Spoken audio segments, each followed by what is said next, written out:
All right, so for Mob Psycho 100 Season 3 Episode 10, bro, it's here. If you have not been prepared, if you thought this season was kind of slow, just like good animation and chill slice of life, no, bro, it's escalating. So last episode we saw Mob got hit by a car. Well, he was on his way to give flowers to Tsubomi on their date. And yeah, bro, it's like this is why you don't trust a middle school dude to have the most strongest like psychic powers in the world. So we realized that yeah, he can also go berserk. So yeah, Mob like basically had a head injury from rescuing the kid from the car. Which first of all, plot hole, why does the Mob just use psychic armor to like kind of defend himself? But yeah, anyway, like so Mob has big brain damage right now, and he's kind of destroying the city. There's like a big explosive aura around him, and wherever he's going, just like earthquakes are happening, like rocks and the streets are collapsing.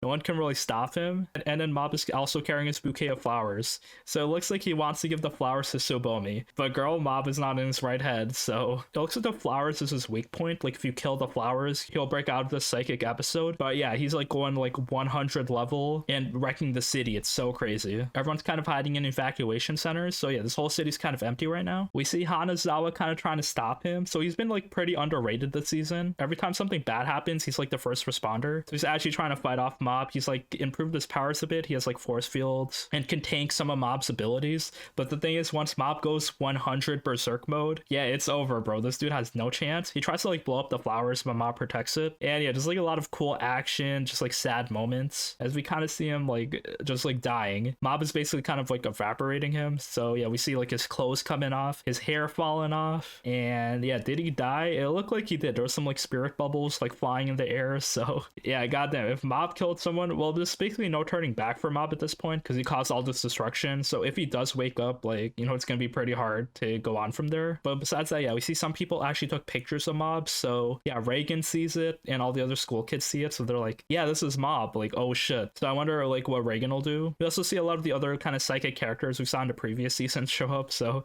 yeah, none of them have a chance against this angered Mob. We also see that like the government or something, they're sending the Suicide Squad to kind of like dispatch Mob. So the villain from season 2, Suzuki, he wants to have his revenge match with Mob. So yeah, this is like a fun way to kind of do it. They're like, oh yeah, we'll reduce your prison sentence. The whole city's empty, so feel free to go wild. So yeah, we kind of end the episode there. Like very exciting. They're kind of setting things up really well. I'm not sure how many episodes the season will have, but yeah, I'm wondering how this arc will turn up. Like we finally get like an actual like high stakes villain. Overall, a sick episode. I'm really enjoying the season, but I do admit it's been like really slow so far until episode 10, like where like shit just picked up. But yeah, that's one charming part of the anime. The storytelling is like pretty interesting, where there's just like different things happening, just like either chill, relax in school, or yeah, we're just fighting psychic people. So yeah, that's it for Mob Psycho this week. I'm kind of excited to see more, and we'll see what's gonna happen to Mob in the future. Okay, so for Spy Family season 2 episode 11, we continue this tennis match. It's between Lloyd and Fiona versus like the two children of the big rich guy that they're trying to like win the prize for. So it's a best 2 out of 3 match. It was tied 1-1. Yeah, it all comes down to this.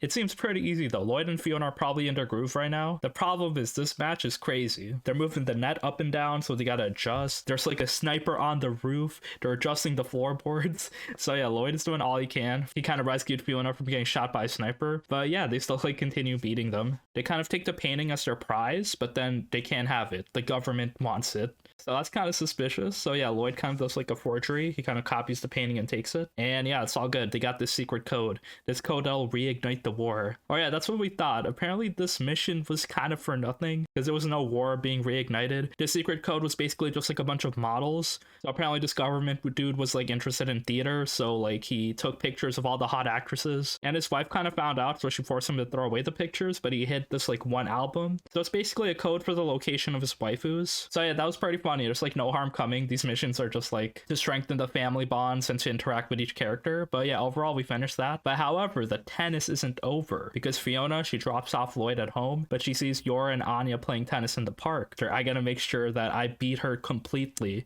that I'm the most dominant wife. But Fiona, girl, she does not know who she has stepped into the ring with. Yora, she's kind of nervous, like, oh, what do I do? So yeah, they have a tennis match. Yeah, it goes as well well as you expect. Yorchi's freakishly strong. So yeah, when she tries hitting the ball the first time, she actually cuts up the ball with the tennis racket. So she tries again with a little less strength, and it's still like kind of speeding up like a bullet. So Fiona, she could dodge it because it's going out of bounds, but no, if she doesn't deflect it, it's gonna kill her. So basically Fiona kind of tries to reflect the ball. It's like this big like Kamehameha wave deflection. Animation was so sick. She was about to deflect it, her tennis racket explodes, and yeah, she's been beaten completely. So she kind of like speeds away after losing. She kind of cries like, oh, you'll be mine one day, Lloyd, but I'm not strong enough yet. So yeah, it's like a good way to have Yor kind of show off her dominance. After that, we kind of finish up the episode, you know, nothing big happening. It's cool seeing the other characters featured here. Like Anya didn't really have a big role to play in this arc, but yeah, overall everything's like been fun so far. Okay, so for Blue Lock episode 10, this is a pretty big back and forth match. So yeah, we kind of tied it up Team Z last time, but Team V is like, yo, we're way too skilled to be losing here. So they kind of have Nagi carry, because we see the purple haired dude Rio, he's kind of like unconfident now.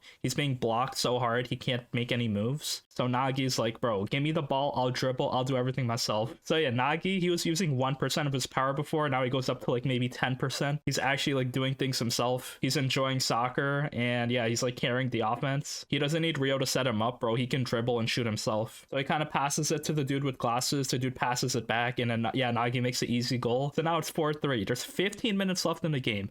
Our team, they can't lose now, so they're like a little panicked now. Nagi is like unlocking his potential. Like everyone else is unlocking the weapon. Nagi's weapon is basically not to be lazy. So yeah, it's like looking pretty bad right now. But then Isagi kind of unlocks his ability even more. So yeah, it's kind of like telling the future, just like making simulations in his head. So when he sees Chigiri get the ball, he kind of like predicts where it's gonna go. Isagi kind of picks the ball up because he sees there's a weak point there. And after that, he kind of sets up Chigiri. Chigiri kicks the ball, but no, he misses. The goalkeeper kind of deflects it, but Isagi kind of planned this all out. He saw this move like 5 turns ahead. So then Gagamaru comes in, he does like a crazy ass shot. And then finally Raichi comes in with the cleanup. So yeah, 3 shot attempts, they make it. It was a pretty intense moment. I love the music here in Blue Lock as well. And besides that, yeah, they're showing off Isagi's power a bit more. He can not only see the field in real time, he can kind of predict the actions in the future. So it's kind of like trying to will his team to victory. But yeah, we also see everyone else in the team kind of like contributing as well. So it's like a group effort. But then after that, the score is still tied. There's like a couple minutes left. So Team V kind of make a counterattack. And here they legitimately cannot stop Nagi. He's like literally one man carrying. He's going through 2-3 defenders. It's too easy for him. And he's about to make a guaranteed shot.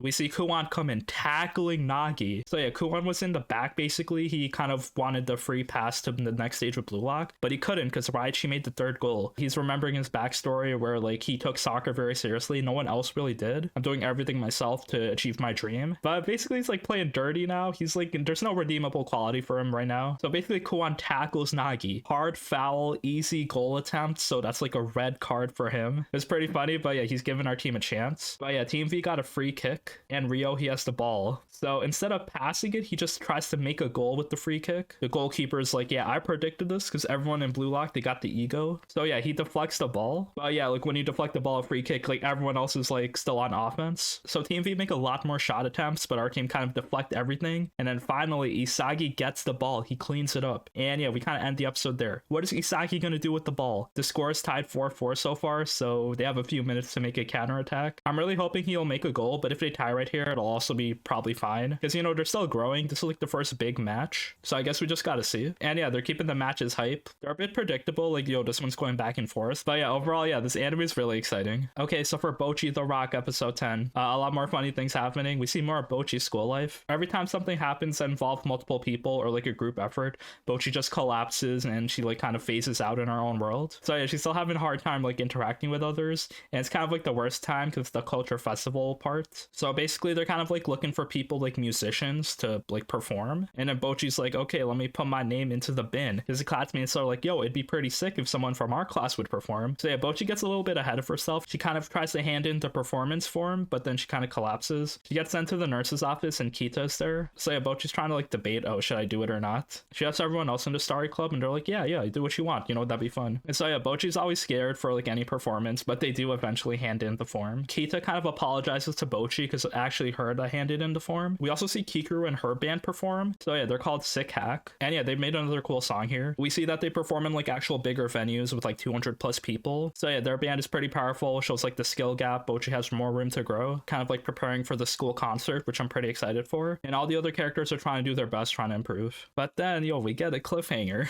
So yeah, I'm loving these cliffhangers. They kind of make me explode like, yo, what's gonna happen? Because Bocchi is missing on the day of the culture festival. So I guess we'll see what that's about. It's probably not too serious, but yeah, we'll see. Okay, so for Arknights episode 7, we kind of like get another cool battle. Here it's kind of focused on Misha because she's like being kidnapped by the evil people of the reunion. But we realize that she's not like being kidnapped. They're trying to rescue her because she sees that Skull Shatterer is kind of her friend. And yeah, we got like their backstory. So yeah, the reunion, they want like protection for all the infected. Thing is, they're going against Rhodes Island because Rhodes Island wants to coexist. So yeah, reunion's kind of more of like a revenge group. Everyone here seems to have like some gripe with normal people. Either their parents were killed, they were discriminated against, they faced hardship, they were probably like refugees. But yeah, Misha's kind of a part of them now. So yeah, she kind of like still wants to be friends with Amiya, but yeah, they're trying to rescue her. So yeah, they're setting up a conflict right there for Misha. She seems to be like a lot more important here. So yeah, a lot of sick action coming in to kind of track down the reunion's hideout. It's kind of like in outskirts of the city in a desert. We see Skull Shatterer. He has the mask on. He has like 2 grenade launchers. Or it could be a girl, I'm not sure. But yeah, that doesn't matter too much. We see more of the other characters. So Uzaki kind of like doing her thing, shooting people. Texas out here big showing. We see Hoshiguma with the big shield, Amiya front line, and the doctor commanding them all. So yeah, it's a good way to kind of simulate the game. Like he's just like telling everyone where to go, where to aim. And overall, they're kind of defeating the forces pretty well. We also see W over here, so she seems to have some like evil plans hatching. But yeah, the big thing is that like, so Misha learns how to shoot a gun first of all. So yeah, she's kind of learning how to defend herself. But second of all, yeah, Skull Shatterer, he's trying to like see, oh, how do I stop Rhodes Island? So the best way is to stop the doctor. So then they have no way to like kind of receive orders. So when Skull Shatterer kind of like fights off Hoshiguma, he shoots his grenade launcher at his feet and he kind of like goes up and tries to attack the doctor. Here he's about to suicide bomb blow himself up with the doctor. Everyone's seeing this all scared, no one can stop him.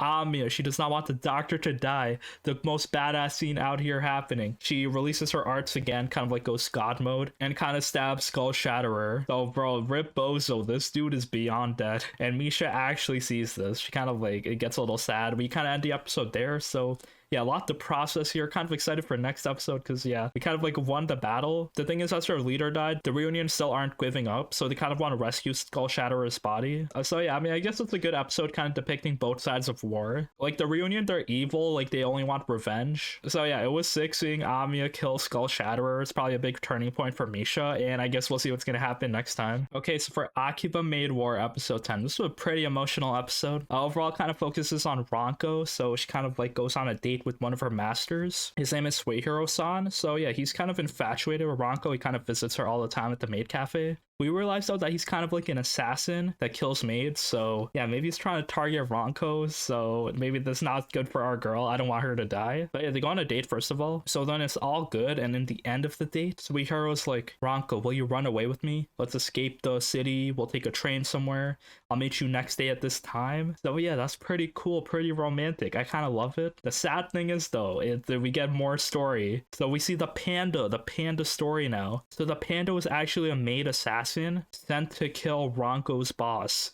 So that was the girl we saw episode 1. She kind of lived her life a maid. The Maid Cafe kind of used her to be an assassin. She regretted this instantly. They're trying to clean her up, so she kind of runs away. And then Suihiro was trying to like assassinate her. So she kind of like disguises as a panda from now on to kind of like hide her identity. And she's been living in Akiba ever since. So she's like been pretty old. So yeah, she kind of reveals this to Ranko. And yeah, that was like pretty funny and unexpected. Ranko kind of shoots her panda suit in the head, so she doesn't even really kill her. And then they kind of like go about their business. So Ranko wants to meet Suihiro again because even though the panda warned her that he was an assassin, she still wants to see him. The problem is he does not show up. So why did that happen? The panda shot him, that's why. So yeah, we get some tragic moments. Basically, the panda kills Suihiro, which was nice. You know, she got her revenge on him. The problem is we see a phone call with Suihiro earlier saying to Nagi, I'm not gonna kill Ranko. But then the panda killed him anyway, so he ended up dying no matter what. So goddamn, the story's kind of heating up. We see Nagi's also really evil, so I mean, we're probably gonna target her really soon. But yeah, each episode's kind of escalating things so far. I have no idea where the story is going. So yeah, really excited to watch this anime every week. It's like so fun.